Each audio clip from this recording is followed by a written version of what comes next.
अम्मा पारस ना आई है छा? अब्बा चई त अॼु राति मां पंजामा वारनि सां रहंदसि। का बि ज़रूरत न आहे माइट वटि राति रहण जी।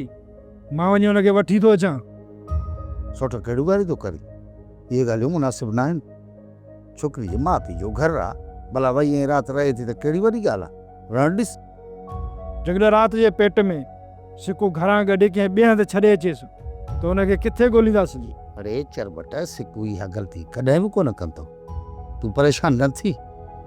अदा पारस हुए बि ज़िद ते हुई, सॼो ॾींहुं घर में इहो ई क्रोध बि करे त मूंखे माइटनि ॾे छॾियो कोन था।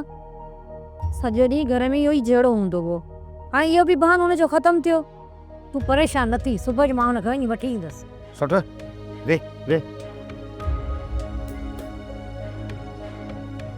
सुठ सुभाणे सिकू वारा ॻाल्हियुनि जे लाइ ईंदा ऐं सिकू वारा ज़ोर भरींदा त सोणी जो निकाह सिकू सां थिए।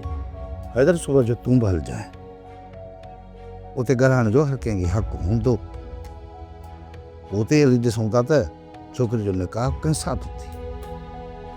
उते हली छोकिरी जो राज़ बि ज़रूरु ॼाणबो, छो त नाइंसाफ़ी कंहिंसां न कबी। उनखां पोइ को फ़ैसिलो कबो या निकाह विझबो। बाक़ी सोट सच पुछी न त हिकु तरफ़ा फ़ैसिले करण जी मूं मां उमेद न सम्झजांइ।